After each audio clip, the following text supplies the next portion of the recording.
Hello friends, இன்றைக்கி வீடியோவில் தண்டுக்கீரை துவையல் செய்யலாம் வாங்க.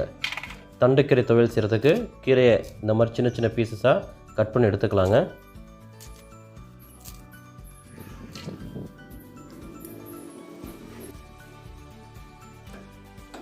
இப்போ ஸ்டவ்வை பற்ற வச்சுக்கலாம். ஸ்டவ்வை பற்ற வச்சுட்டு ஒரு கடாயை நம்ம ஸ்டவ்வில் வச்சிடலாம்.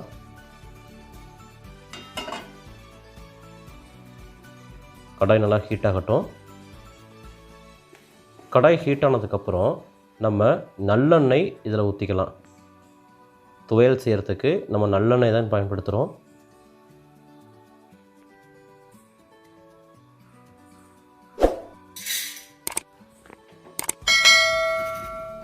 இப்போ எண்ணெய் நல்லா சூடாயிருச்சு.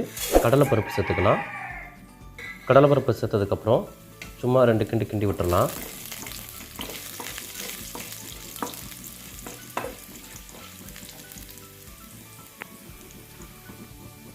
இப்போ மிளகு சிறிதளவு சேர்த்துக்கலாம். அதையும் சேர்த்து நல்லா வதக்கிக்கலாம்.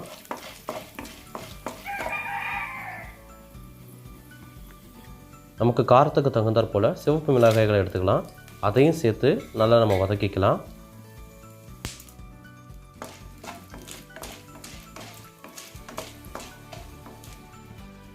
புளி ஒரு நெல்லிக்காய் அளவு நம்ம சேர்த்துக்கிறோம்.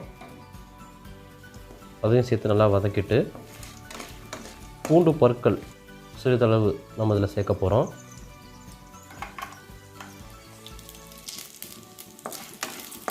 இப்போ இந்த துவையலுக்கு நம்ம சின்ன வெங்காயம் சேர்த்துக்கலாம். சின்ன வெங்காயம் சேர்த்தா தான் சுவை ரொம்ப நல்லாயிருக்கும். அதனால் சின்ன வெங்காயம் சேர்த்து அதையும் நம்ம சேர்த்து வதக்கிக்கலாம்.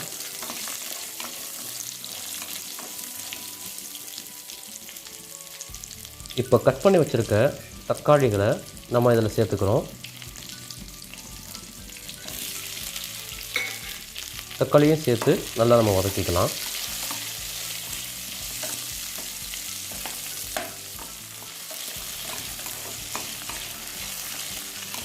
நம்ம சேர்த்த எல்லா பொருளும் நல்லா வதங்க ஆரம்பிச்சிருச்சுங்க. இப்போ நம்ம கட் பண்ணி வச்சுருக்க தண்டுக்கீரையை இதனோட சேர்த்துக்கலாம். இதையும் சேர்த்து நல்லா நம்ம வதக்கி எடுத்துக்க போகிறோம்.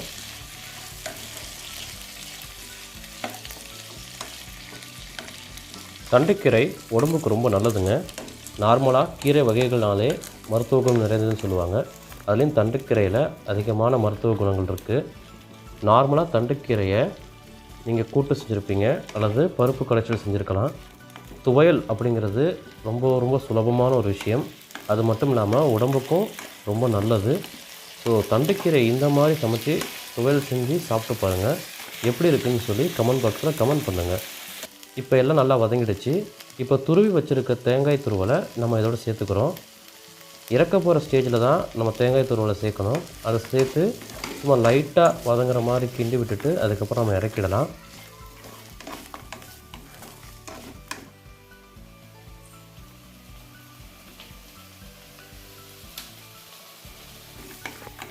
எல்லாம் நல்லா வதங்கிடுச்சு. நம்ம இதை அரைக்க போகிறோம். தண்டுக்கீரையில் துவையல் செஞ்சு சாப்பிட்டு பாருங்கள். அப்போ தான் அதோடைய சுவை என்னங்கிறது உங்களுக்கு தெரியும். ஓகே ஃப்ரெண்ட்ஸ், இப்போ நல்லா வதங்கிடுச்சு. இப்போ நம்ம ஃபேனுக்கு கீழே வச்சு இது எல்லாத்தையும் நல்லா ஆற விட்டுருவோம். ஏன்னா மிக்ஸி ஜாரில் போட்டு நம்ம அரைச்சி எடுத்துக்க போகிறோம். அதுக்காக நம்ம இதை நல்லா ஆற விட்டுட்டு அதுக்கப்புறம் மிக்ஸி ஜாரில் சேர்த்துக்கலாம். இப்போ எல்லாம் நல்லா ஆறிடுச்சு. மிக்ஸி ஜாரில் சேர்த்துக்கிறோம்.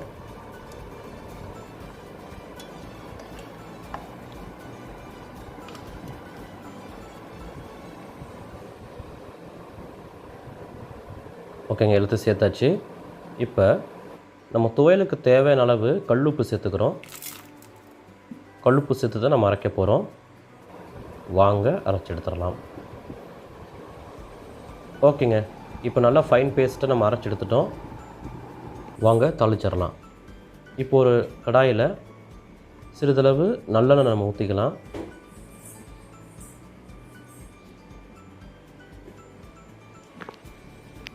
இந்த துவையலை நல்லெண்ணெய் யூஸ் பண்ணி தான் நம்ம செய்கிறோம். நல்லெண்ணெய் உடம்புக்கு ரொம்ப நல்லது. கீரையும் உடம்புக்கு ரொம்ப நல்லது. அதனால் ரொம்ப ஒரு ஹெல்த்தியான ஒரு ரெசிபி தான் இந்த தண்டுக்கீரை துவையல். இப்போ கடுகு உளுந்தம் பருப்பு சிறிதளவு சேர்த்துக்கலாம்.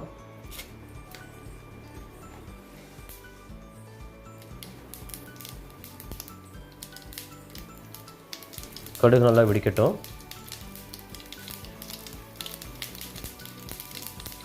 இப்போ ஒரு கொத்து கருவேப்பிலை சேர்த்துக்கலாம். அதை லைட்டாக நம்ம கிண்டி விட்டுறோம். இப்போ நம்ம அரைச்சி பேஸ்ட்டாக வச்சுருக்கோம் பார்த்தீங்களா, அதை இதனோட சேர்த்துக்கலாம். நம்ம ரொம்ப நேரம் இதை வச்சுருக்க போகிறதில்ல. இதை சேர்த்த உடனே அந்த கடுகு எல்லாம் இதில் நல்லா மிக்ஸ் ஆகிற அளவுக்கு நல்லா கிண்டி விடுறோம். கிண்டி விட்டுட்டு நம்ம இறக்கிட வேண்டியதுதான். ரொம்ப சிம்பிளான ரெசிப்பிங்க. அதே நேரத்தில் ரொம்ப டேஸ்ட்டாக இருக்கும். மருத்துவ குணம் நிறைந்தது தான் இந்த தண்டுக்கீரை துவையல். அவ்வளோதாங்க, நம்முடைய துவையல் சாப்பிட தயாராக இருக்குது. சர்வ் பண்ணிட வேண்டியது தான்.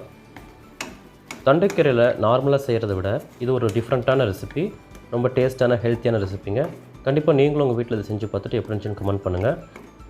இந்த வீடியோ உங்களுக்கு பிடிச்சிருந்தா லைக் பண்ணுங்கள். மறக்காமல் கீழே இருக்க ரெட் கலர் சப்ஸ்கிரைப் பட்டனை கிளிக் பண்ணிவிட்டு பெல் ஐக்கானையும் கிளிக் பண்ணிவிடுங்க. அப்போ தான் நாங்கள் போடக்கூடிய வீடியோக்கள் உங்களுக்கு உடனுக்குடன் வந்து சேரும்.